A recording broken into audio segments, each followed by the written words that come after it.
Қыздар сәлем. Қал жағдайларыңыз жақсы ма? Қыздар, сіздер кәдөлгі үйде қайнап піскен етті майға қуырып көрдіңіздер ме? Қатты, ыстық қызып тұрған майға сал жіберіп қуырып көрдіңіздер ме? Мә, зың болады ғой, қыздар. Зың болады. Шын айтам. Мынау бар ғой, горячий салат. Кәдескі ресторандарда, караоке клубтарда істелетін хит салат қазіргі. Горячий салат. Ол үшін не істейміз? Үйде қалып қойған ет бар болса, егер піскен еттен кішкене анау-мынау қалып қойған болса, соны аласыздар да мынандай қылып соломка етіп турайсыздар. Мінекей. Қыздар, арнаға жазылып, кішкентай ғана қоңыраушаны баса кетіңіздер, хорошо? Содан кейін мына пиязды тура осылай етіп, долька дейді ғой орыстар. Міне осындай етіп турайсыздар. Соломка тоже. Соломка етіп осындай етіп турайсыздар, мінекей. Бұл пияз. Одан кейін мынау балғар бұрышы. Балғар бұрышында тоже соломка етіп тураңыздар. Кей жерін 3 бұрышты, кей жерін 4 бұрышты, енді өздеріңіздің қалауларыңыз бойынша. Көбінесе осындай соломка етіп турайды. Осындай етіп турайсыздар, мінекей. Қызылы ма, сарысы ма, жасылы ма, разница жоқ.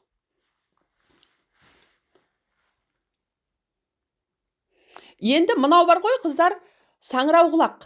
Мынандай банкідегі, қалбырдағы саңырауқұлақ. Свежийін алсаңыздар да болады. Бізде ол 1800-2000 теңге тұрады, свежийі. Ал енді, в общем, осыны да алсаңыздар да болады. Одан кейін мінекей, қызыл бұрыш керек, соевый соус керек, тұз керек, сосын чеснок керек, қыздар. Чеснок түспей қапты ғой. Одан кейін таваны қыздырасыздар алдымен, сосын қызып тұрған табаға осындай май құясыздар, сұйық май. Сұйық май шамамен 5-6 қасық. Енді өздеріңіздің көз мөлшерімен істеңіздер. Барлығын описанияға жазып кетем. Қай нәрсен қанша керек екен. Мынау саңырауқұлақты салдым. Ең бірінші қызып тұрған майға саңырауқұлақты сал жібердім, қыздар. Саңырауқұлақты мен суынан бірінші жақсылап тұрып сығып алдым. Мына саңырауқұлақтың суы кішкене кетті-ау деген кезде бір 2 минуттай қуырылады ғой, суы тартылады ғой. Сондай кезде аласыздар да етті сал жібересіздер.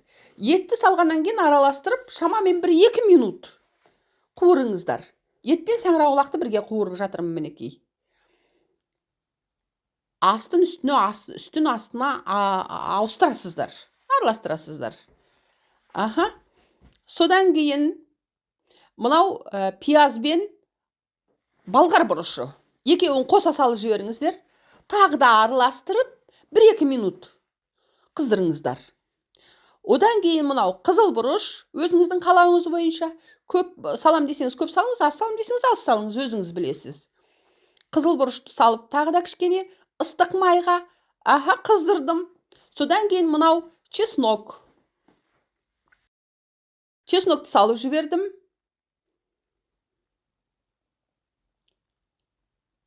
Тағы 1-2 рет араластырып жібереміз. Одан кейін тұз, қалауыңызша. Одан кейін соевый соус, ең соңында. Соевый соуспен мен шамамен бір 2-3 қасық қана, үлкен қасықпен, сондай ғана істедім. Содан кейін тоже осылай соевый соусты құйғаннан кейін барып та шамамен жарты минут, 1 минуттай қызсын. Ыстық майға соевый соус. Мә, үйдің ішін күшті иіс алып кетеді, қыздар. Керемет күшті мынау. Мінекей. Енді газдан алып кетеміз. Апарып тарелкаға саламыз. Ыстық салат, қыздар. Мынаны саңырауқұлақпен қосылған ыстық салат деп атайды бұны. Бұны көп заказ береді.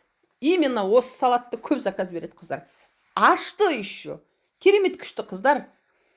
Қыздар, ас болсын. Арнаға жазылып, кішкентай ғана қоңыраушаны баса кетіңіздер. Қыздар, мынаны горячий салат с грибами. По-корейски деп айтады. Міндетті түрде жасап көріңіздер, қыздар. Пока!